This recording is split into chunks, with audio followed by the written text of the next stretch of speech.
Hey everyone, welcome back to my channel. इस समय जिस एक्ट्रेस को all over the world hate मिल रहा है ना, वो है रेचल ज़ेगलर। और जिन लोगों को नहीं पता है, डिज्नी ने रिसेंटली अपनी स्नो वाइट मूवी को रिलीज किया है और उसमें स्नो वाइट का कैरेक्टर प्ले किया है रेचल ने। इसी मूवी में इविल क्वीन का रोल प्ले किया है गैल गडोट ने। तो ये एक लाइव एक्शन रीमेक मूवी थी। मीन्स डिज्नी ने अपनी जो एनिमेटेड मूवी है उसको उठाया और उसका रीमेक बना दिया। लेकिन स्नो वाइट मूवी बुरी तरीके से फ्लॉप हो चुकी है और इसको लेके काफी सारी कंट्रोवर्सीज हो रही हैं। सबसे पहले जिन एक्टर्स को कास्ट किया गया है वो ही इतने कंट्रोवर्शियल है। ऑलमोस्ट 4 साल लगे हैं इस मूवी को बनाने में और उसके बाद इतना बड़ा ब्लंडर। तो रेचल और गैल गडोट के बीच में जब शूटिंग चल रहा था उस समय तो अच्छे रिलेशंस थे, लेकिन जब मूवी रिलीज होने को आ रही थी उस टाइम इनके रिलेशंस खराब हो गए। अगस्त 2024 को स्नो वाइट का ट्रेलर रिलीज किया गया था और उस समय रेचल ज़ेगलर ने वो थैंक्स कह रही थी सारे व्यूअर्स को जिन्होंने उनका ट्रेलर देखा और उसे पसंद किया। लेकिन इन द एंड उन्होंने एक ऐसी चीज बोल दी जिसकी वजह से काफी लोग भड़क गए। उन्होंने कहा था ऑलवेज रिमेम्बर फ्री पैलेस्टाइन। तो यहाँ पर बेसिकली रेचल ने फिल्म प्रमोशन के दौरान पॉलिटिकल स्टेटमेंट्स दी। इस वजह से काफी सारे लोग चिढ़ गए थे। डिज्नी को उस स्टेटमेंट के लिए इतना ज्यादा हेट मिला, स्नो वाइट के प्रोड्यूसर मार्क को न्यूयॉर्क जाना पड़ा रेचल से फेस टू फेस बात करने के लिए। उस समय उन्होंने रेचल को उस पोस्ट को हटाने के लिए कहा था, लेकिन फिर भी रेचल ने उस पोस्ट को नहीं हटाया। ना यहाँ पे प्रॉब्लम इसलिए भी हो गया था क्योंकि गैल गडोट इजराइल से बिलोंग करती हैं। उन्होंने वहां की आर्मी में काफी टाइम सर्व भी किया है। तो बेसिकली इविल क्वीन एक बहुत ही इंपॉर्टेंट कैरेक्टर है स्नो वाइट का। रेचल यहाँ पर प्रो पैलेस्टाइन व्यूज शो कर रही थी। ये सारी चीजें हो गई। इसके बाद गैल गडोट को डेथ थ्रेट्स भी मिलने लग गए थे और डिज्नी को वहां पर सिक्योरिटी देनी पड़ी थी। गैल गडोट को उसके लिए पे करना पड़ा था। फिल्म रिलीज होने वाली थी और डिज्नी अब कोई और कंट्रोवर्सी अपनी मूवी के लिए नहीं चाहता था। लेकिन उसके बाद भी रेचल एक और धमाका करती हैं जब 3 महीने बाद जब वो ट्रम्प के लिए एक पोस्ट करती हैं जिसमें वो लिखती है fuck Donald Trump, may Trump supporters never know peace. तो यहाँ पर एक और पॉलिटिकल स्टेटमेंट आ गया रेचल की तरफ से, वो भी जब मूवी इतने क्लोज आ गई है अपने रिलीज को। यहाँ पर भी दोबारा से फिल्म प्रोड्यूसर रेचल से बात करते हैं और इस बार डिज्नी रेचल को एक सोशल मीडिया गुरु प्रोवाइड करता है जिसने उनके पोस्ट को हैंडल करना था। और मार्च 21 जब तक मूवी रिलीज नहीं हो जाती तब तक रेचल अपनी साइड से कुछ भी पोस्ट नहीं कर सकती थी। इसके लिए भी डिज्नी एक्स्ट्रा पे करता है। इसके बाद रेचल और गैल गडोट दोनों को ही ऑस्कर में अवार्ड प्रेजेंट करने के लिए बुलाया जाता है। अब ये मेन पॉइंट था जब रेचल ना कंट्रोवर्सी में आ जाती, क्योंकि ऑस्कर्स ऐसी चीज है जो पूरी दुनिया देखती है और यहाँ पर ना रेचल और गैल गडोट दोनों को ही एक साथ बुला रहे थे। Please welcome Rachel Zegler and Gal Gadot.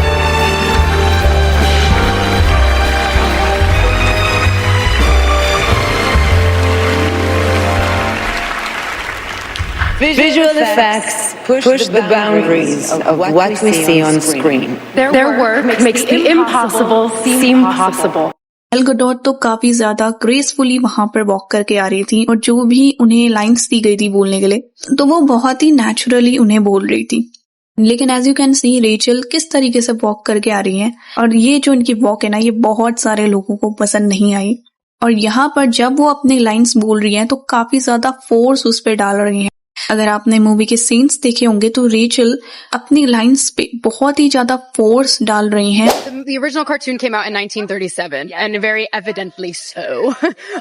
There is a big focus on her love story with a guy who literally stalks her. Yeah. Weird. Super weird. So we didn't do that this time. यहाँ पर ना audience divide हो गई क्योंकि गैल गडोट actual में evil queen का role play कर रही थी, लेकिन यहाँ पर वो ज्यादा ग्रेसफुल लग रही हैं इंस्टेड ऑफ स्नो वाइट जो कि रेचल प्ले कर रही हैं। तो अपोजिट लग रहे हैं एक दूसरे के। इसके लिए रेचल को बहुत ज्यादा हेट मिला था। इससे पहले 2022 में भी रेचल को ऑस्कर्स में नहीं बुलाया गया था। उस टाइम पे भी वो शूट कर रही थी स्नो वाइट के लिए और उन्होंने ना सोशल मीडिया पे आके पोस्ट कर दिया था दैट उन्हें ऑस्कर्स के लिए नहीं बुलाया जा रहा है। इसके बाद ना डिज्नी ने टिकट दिलवाया था रेचल को, इवन दो उनको कोई नॉमिनेशन नहीं मिला था ऑस्कर्स में, फिर भी वो ऑस्कर में गई थी। इतना सब होने के बाद भी, इतना हेट झेलने के बाद भी रेचल के एक्शंस सेम ही है, उनमें कोई फर्क नहीं देखने को मिल रहा है क्योंकि रेचल ना कॉन्स्टेंटली वीडियोस पोस्ट कर दी जा रही है। जैसे स्नो वाइट तो ऑलरेडी फेल हो चुकी है $270 मिलियन का बजट है इस मूवी का। केवल अपने ओपनिंग में इसने $43 मिलियन कमाए हैं। बेसिकली इस मूवी को देखने कोई आ ही नहीं रहा है। और यहाँ पर वो एक वीडियो पोस्ट करी है जिसमें पूरे थिएटर में केवल वो ही बैठी हैं।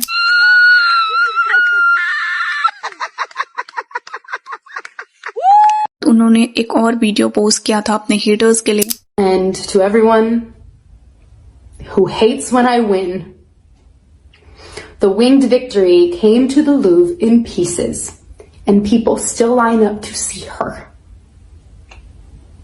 And I can only hope that despite my flaws, and despite my cracks and my breaks, and there are many of them, that at every premiere and everything I do, people will wait in line to see.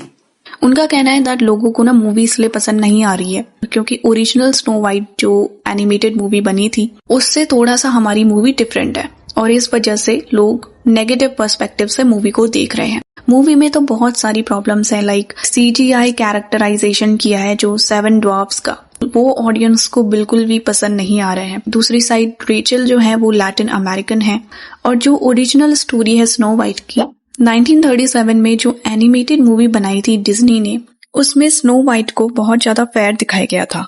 उसका नाम ही snow white इसलिए पड़ा था क्योंकि वो snow के जैसे white थी, इसीलिए नाम पड़ा था। लेकिन जो रेचल है वो लैटिन अमेरिकन है, इवन दो काफी लोग कहेंगे कि that is not a problem, लेकिन अगर आपको ओरिजिनलिटी रखनी है तो वैसे ही रखना होगा।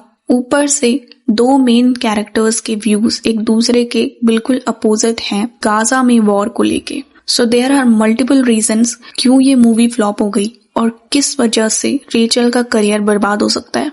मूवी फ्लॉप होने के बाद जहां पर भी स्नो वाइट का प्रमोशन होना था या अपीयरेंसेस होनी थी वहां से रेचल को निकाल दिया गया है और अब रेचल कंपनसेशन मांग रही है डिज्नी से उनकी अपीयरेंस कैंसिल करने के लिए। और इसके बाद जो फिल्म प्रोड्यूसर हैं उनके बेटे ने भी एक पोस्ट किया जिसमें उनका कहना था उनके डैड ने $100 of millions लगाए हैं इस मूवी पे और वो सब वेस्ट चले गए जस्ट बिकॉज 20-year-old गर्ल अपना मुंह बंद नहीं रख सकी। तो ये स्पीच का हक सबको है लेकिन दैट डजंट मीन हम कुछ भी बोल दें।